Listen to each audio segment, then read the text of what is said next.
ನಿಲ್ಕಾಲಿ. ರಾತ್ರಿ ಎಲ್ಲ ಮನೆಗೆ ಹೋಗ್ಬಾರ್ದೆ ಊರಲ್ಲಿ ಸುತ್ತಕ್ ಹೋಗಿದ್ಯಾ? ನಮ್ ಪ್ರೊಪ್ರೈಟರ್ದು ಚಿಕ್ಕ ಚಿಕ್ಕ ಕೆಲಸ ಇರುತ್ತೆ ಅಂತ ಹೇಳಿದ್ನಲ್ಲ. ಹೌದಜ್ಜಿ. ನೀ ಸುಮ್ನೆ ಆ ಮನೆಗೆ ಹೋಗಿದ್ಯಾ? ನಾನಲ್ಲ. ಒಂದು ಮನೆಗೆ ಹೋದ್ರೆ ಇನ್ನೊಂದು ಮನೆ ತಾರ್ಸಿ ಹಾರ್ ಹೋಗುತ್ತೆ ಅಂತ ನಮ್ಮ ಪ್ರೊಪ್ರೈಟರ್ ಆಫೀಸ್ ನಲ್ಲೇ ಶಿವರಾತ್ರಿ ಕಾರ್ಯಕ್ರಮ ಏರ್ಪಾಡು ಮಾಡಿದ್ರು. ಇಡೀ ರಾತ್ರಿ ಭಜನೆ.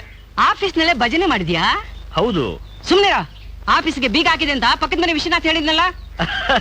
ಬೀಗ ಹಾಕ್ದಂತ ಹೇಳಿದ್ನ. ಕರೆಕ್ಟ್, ಪಾಪ ಸತ್ಯನೇ ಹೇಳ್ದ. ಅಂದ್ರೆ ಪೆಟ್ರೋಮ್ಯಾಕ್ಸ್ ಕಡೆ ಹೆಂಡತಿ ಬರಬಾರ್ದು ಅಂತ ಹೆಂಡತಿನ ಮನೆಯಲ್ಲೇ ಬಿಟ್ಟು ಪೆಟ್ರೋಮ್ಯಾಕ್ಸ್ ಆಫೀಸ್ ಕರ್ಕೊಂಡ್ ಬಂದು ಒಳಗಡೆ ಬಿಟ್ಟು ಹೊರಗಡೆ ಬೀಗ ಹಾಕ್ದ. ನನಗೂ ಆಗ್ಲಿಲ್ಲ, ಬಾರಾದ. ಪೆಟ್ರೋಮ್ಯಾಕ್ಸ್ ಆಫೀಸು ಬೀಗ ಏನೇನೋ ಹೇಳ್ತಾನಲ್ಲ ಇವನು.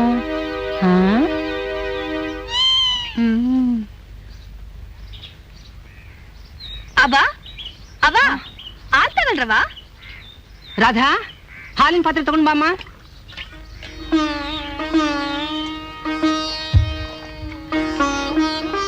ಯಾಕ್ರವ ಒಂಥರ ಇದ್ದೀರಾ?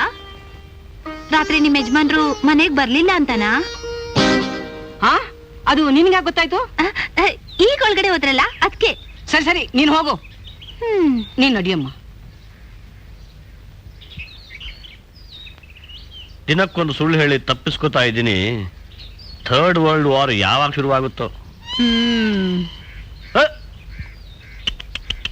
ಒಳಗೋಗ್ ಒಳಗೋಗ್.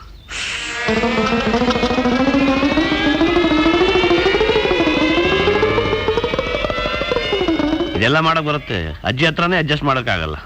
ಗೋಪಾಲ ಕೃಷ್ಣ, ಗೋವ್ಗೆ ಮೇವಾಗೋಗೈತೆ.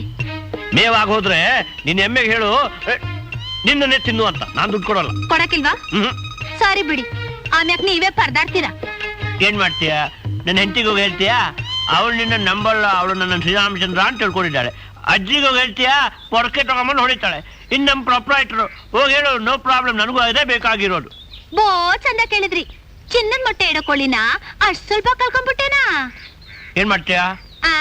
ಏನ್ ಮಾಡ್ತೀನಿ ಅಂತ ಆಮ್ಯಾಕ್ ನೋಡಿ. 50 ರೂಪಾಯಿ ಮಿಕ್ಸ್ಟು.